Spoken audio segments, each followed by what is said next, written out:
কোনো সন্দেহ নেই, কোনো সন্দেহ নেই। আমার মতো পাত্রকে আবার কোন সালা মেয়ে দেবে না, কোন সালা মেয়ে দেবে না। তবে অবস্থার যা কন্ডিশন, ওই মানে ওই আমি তো ওই 16-র বেশি হলে করবো না। হ্যাঁ, কিন্তু পাবো কোথায়? হ্যাঁ হ্যাঁ, পেয়েছি পেয়েছি পেয়েছি পেয়েছি পেয়েছি পেয়েছি। মানে লোকে যে কোনো অনুষ্ঠান হলে ঢোল বা ঢেঁড়া পিটিয়ে সকলকে জানিয়ে দেয়। আমার কাছেও এই তো একটা বড় ঢোল আছে, বড় ঢোল আছে। তাহলে আমি ওই ঢোলক বাজিয়ে পাত্রী জোগাড় করবো, দেখি পারি কিনা।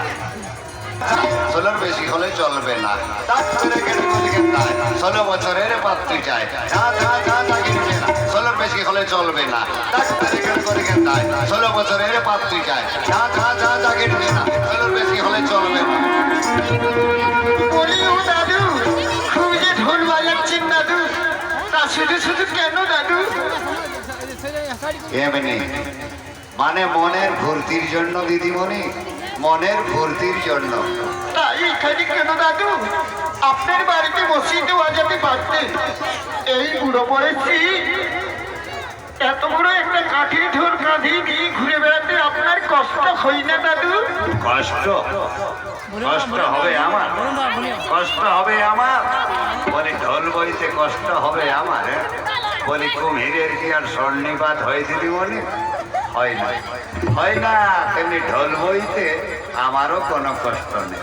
আর ওই যে বললে বুড়ো বয়স, ওই কথাটা কিন্তু আর দ্বিতীয়বার দয়া করে বলো না দিদিমণি। কেন দাদু? কারণ আমি এই বয়সে আবার বিয়ে করে আমার বেঁচে নেই, মানে মারা গেছে। মানে এর আগে আমি একটা 20 বছরের বউ বিয়ে করেছিলাম, কিন্তু সেটা বুড়ি হয়ে মারা গেছে। অথচ আমার কোনো পরিবর্তন হয় না। তাই ভাবছি আবার আমি এবার কম বয়সের মেয়েকে বিয়ে করব। আচ্ছা দিদিমণি, আচ্ছা বলুন, কি বলতে চান? হ্যাঁ একটা কথা বলবো? হ্যাঁ বলুন।